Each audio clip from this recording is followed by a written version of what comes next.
titikitan kita sa nagawa mo traffic violation. Initial violation natin, wala tayong side mirror. Ha? Pwede mahiraman ng award, sir. Sa inyo po nakapangalan itong motor, sir. Sir, binalik ko lang po. Meron tayong deed of sale, nakatunayan na sa iyo na ito. Sa bahay may mga ano sir, complete na sir. Binala ko lang po. Dapat alam ninyo, sir, kasi kung aware kayo dun sa mga pangyayari ng mga nakawa na hindi ko naman po sinasabi na kayo, ha. Marami po kasi tayo para just in case ma-recover natin kung yung mga motorsiklo na nawawala. Dapat alam ninyo yung deed of sale, nakatunayan na ikaw na nagmamay-ari.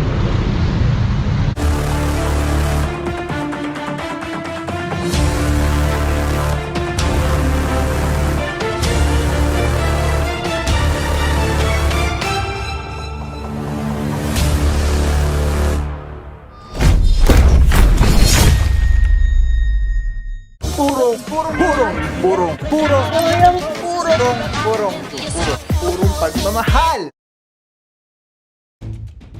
Sir, kaya kayo may violation na talaga. Lisensya po, tsaka ORCR lang po. Wala na po tayong ano, yun lang po hinihingi namin ha. Gusto ko yung ano, License tsaka ORCR lang po.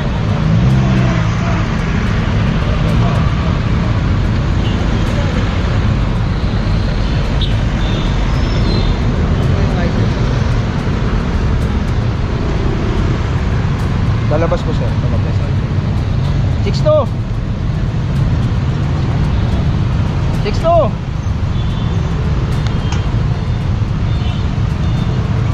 Magandang umaga. So, local government po tayo sa titikitan kita sa nagawa mo traffic violation. Initial violation natin, wala tayong side mirror. Ha? Pwede mahiraman ng award, sir. Sa inyo po nakapangalan itong motor, sir. sir, binalik ko lang po. Meron tayong deed of sale, nakatunayan na sa iyo na ito. Sa bahay may mga ano sir, complete na sir. Binala ko lang po. Dapat alam ninyo, sir, kasi kung aware kayo dun sa mga pangyayari ng mga nakawa na hindi ko naman po sinasabi na kayo, ha. Marami po kasi tayo para just in case ma-recover natin kung yung mga motorsiklo na nawawala. Dapat alam ninyo yung deed of sale, nakatunayan na ikaw na nagmamay-ari. Ay mga bro, initial violation, walang ano si bossing, walang side mirror, tapos wala rin siya kahit MB file number yung kanya motorsiklo. So nagpatiket na lang po si boss, willing naman po siya na magpatiket na lang. At kesa mataho katulad ni bossing, at least siya may license, kaya lang may violation pa rin po.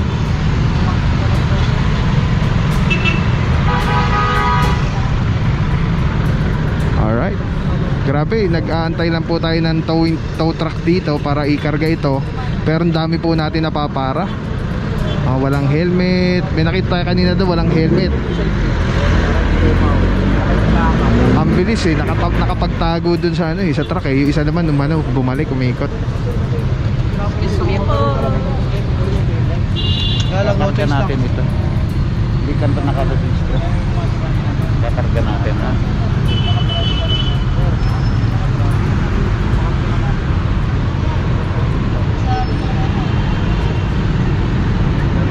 Foundable yan kasi unregistered tayo, ha. Foundable yan sila kasi hindi pa dapat ito ay nasa kalsada kasi hindi ka pa nakakapag-register or nakakapag-renew. Ilang taon? Pero may ilang taon na kasi itong expired, sir.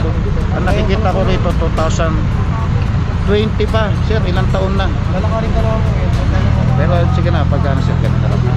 Kasi talagang sumusunudan tayo dun sa batas, sir. Yung alusunod sa batas, yun na kasi nakakalimutan yung mga ito. Pwede tapos. Ay mga bro, impound din pala ito. Gawa ng unregistered. 3 years, 2020 po yung last ano niya, registration. Tapos ngayon hindi pa siya nakapag-renew. Alright, pasensya na po. At team po natin ay sumusunod lang, alinsunod sa batas traffic. Saludo TTMDT kasi pagaling Sir Dexter Cardenas.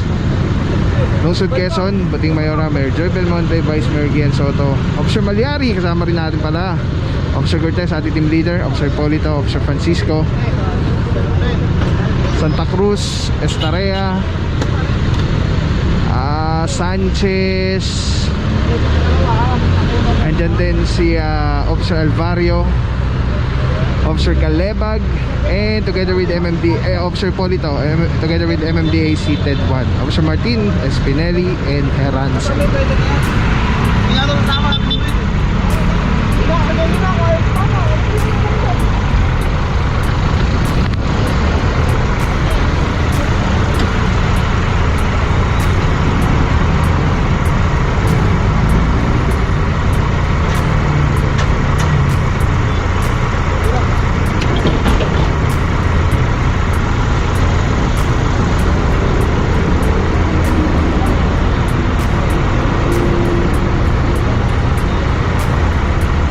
Itong area po na ito ay Novaliches area na po, sa Barte Road.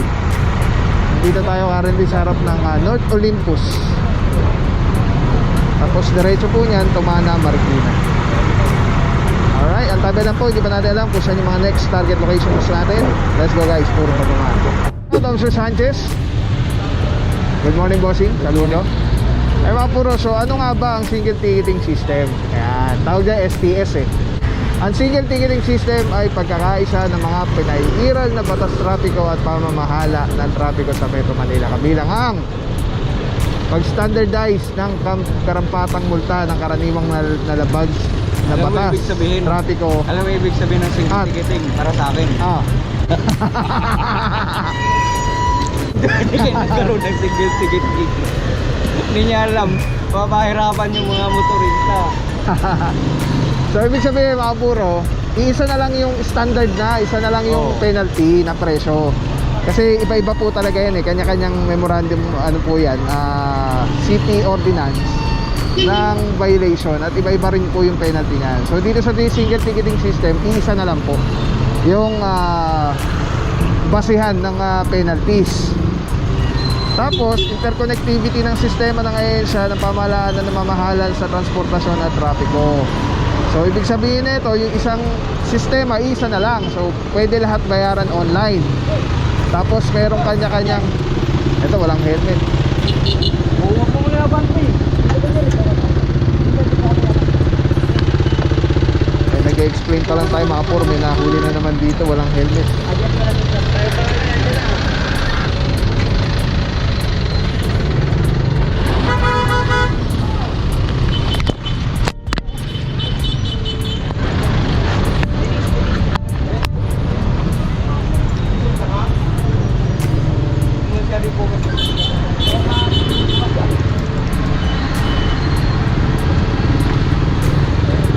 Muna rito.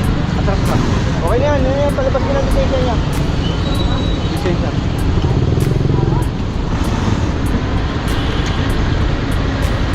Hindi makalisensya.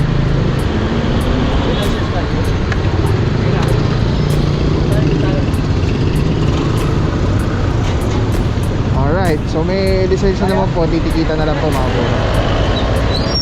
So yun na nga, no? So interconnectivity, so ibig sabihin isa na lang yung babayaran, kaya online, isa na lang yung kanilang pupuntahan na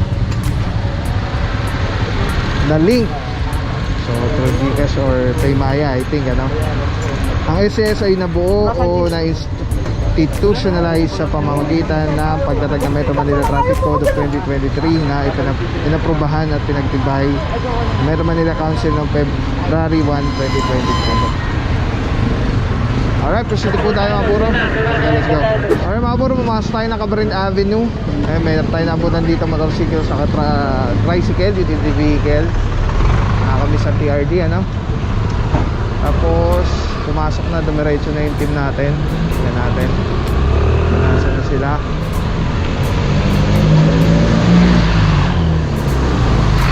Diamond Village. Parang subdivision to.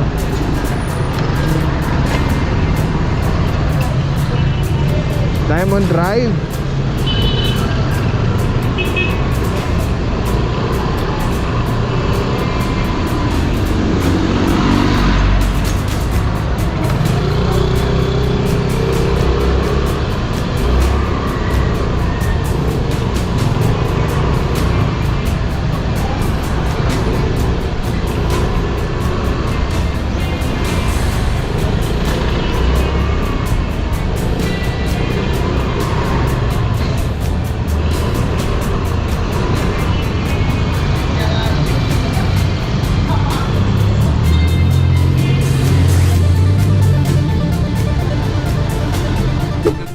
system, ibig lang sabihin nun ay yung uniformity ng pag-enforce ng batas trapiko dito sa Metro Manila para parehas na schedule of fines and penalties ng bawat violation na karaniwang babaylet ng mga motorista. Sa phase 1 niya, wala pa yung device natin. So ngayon, yung paninikit, pangkaraniwan natin ginagawa, patuloy pa rin gagawin yun. Nakasanayan na, yun pa rin yung gagawin. Ay, hindi ko kumpiska na lisensya at i-issue lang ng ticket. Pero ngayon, plus demerit points. Nakakonekta kasi yung system natin ng bawat LGU sa database ng LTO. So ibig sabihin nun, kada huli ng bawat LGU and MMDA ay naka-record sa database ng LTO. So ibig sabihin nun, bawat huli merong kaakibat na demerit points. Depende sa bigat ng offense o nagawang violation ng isang motorista ay doon na katumbas na demerit points. Contestable naman din yun. Pwede mo i-contest within 10 working days. After which, saka lang mag-aalarma sa LTO pag hindi mo binayaran agad or hindi mo kinontest yung ticket na issue sa'yo. Yung demerit points ay napaka-importante rito dahil pag kahit 10 years or 5 years yung validity ng inyong lisensya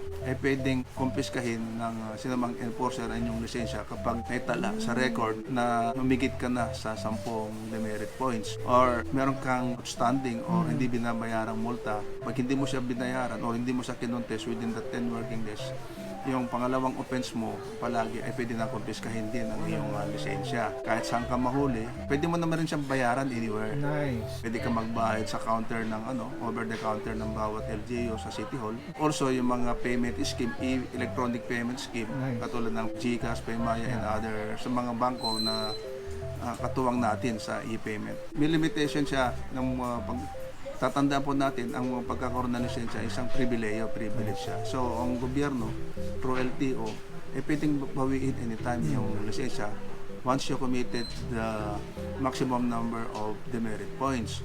So, initially, pag more than 10, mga pwedeng confiscahin and review yung license mo, pwede kang masuspend.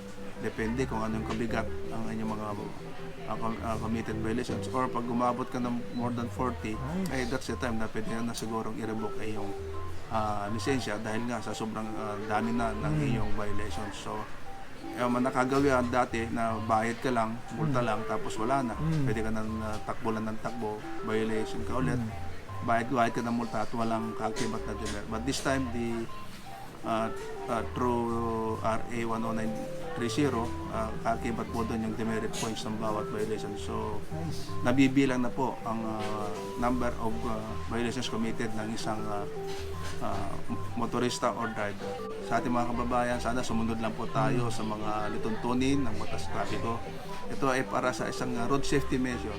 Ang intention po natin dito ay magkaroon ng disiplina sa ating lansangan sa pamamagitan natin mga enforcer, sa ating mga motorista. Sumunod lang po tayo, magkaroon ng kaayusan at disiplina para magkaroon tayo ng maayos ang daloy ng trapiko at mabawasan po yung insidente ng mga banggaan o road crashes. Kami po yung umaapila sa inyo, magkaisa po tayo, pagtulungan po tayo para sa kakaunlad ng ating lungsod, para kakaunlad ng ating bansa. Telesim Philippines, grabe, sobrang solid nito mga bro. Ito lagi natin kasama sa mga operations, sa mga vlogs natin. Pagtatanggalin nyo, iti-twist nyo lang yan to the left. Tapos ayun na, pwede mo ng handheld camera na siya. Tapos, ang ganda, diba? Hindi ka mukhang parang may nakasabit sa'yo na weird. Ganda ng kulay, pogi pa rin. Ayan. So, kasama rin natin lagi yan. Telesin na phone holder and telesin na mount dito. Hindi ko alam po ano tawag dito. Alright, telesin number 1. Let's go, purong pagmamahal. Maraming salamat sa'yo. Walang papabaw. So thank you so much sa walang sawang support, tiwala. Wala akong masabi kundi thank you so much. Thank you sa Panginoon at ingat kayo palagi. Again, kung wala akong papabaw. So thank you so much. God bless you.